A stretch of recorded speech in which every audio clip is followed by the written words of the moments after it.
Hey, Rob Zombie here with PJ Souls. Hello. Hello. Thanks for coming down. So John Carpenter cast you because you were the only person who could say totally properly. Absolutely. Let me hear it. Audition. I had to say it about 25 times, and he sat down on his desk and he said, "You are the only one that has come through these doors that says the word totally the way I hear it." And I said, "Totally, totally, thank you." For my birthday, you gave me your Halloween shooting script. That was very nice. Which birthday was that? 40. I don't care how old I am.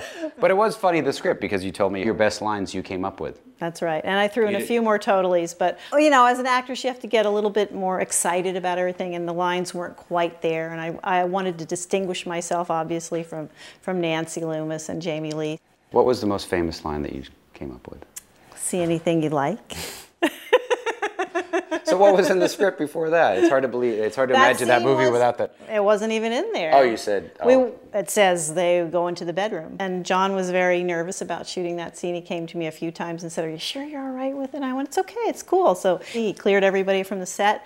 We got in the bed, and I happened to have a nail file in my purse because we're sitting there going, "Okay, now how do we open it?" And I go, "I know." And I took out my nail filer, and I was sitting there going like that with my file, and it just worked really well. Your favorite scene? My favorite scene is a tiny, tiny little scene. It's when we first pull up to the house where we're going to then have the big scene where we all get killed. Bob is kind of getting excited, and he grabs for my blouse, and I say, "Hey, leave that alone. Don't touch that, idiot. It's a brand new blouse." And it was. I had just bought it. It was made of silk. It's expensive. And it's expensive, exactly. Yeah. That's funny. I thought it was so funny. I put in the remake, but I made Annie say it instead. That's just so to funny screw. because Okay. but I did. I had just bought it for that particular scene, and I was really no wonder your performance was so convincing. That he would dare try to rip it. You dragged out your death scene for more screen time, as all actors do. What happened is that Nick Castle was the guy that actually had the sheet on. So Nick was there. He didn't really want to do it. He had the telephone cord. He kept tickling my neck. He didn't want to do it? He didn't want to do it because he's a very gentle guy and he didn't want to kill me.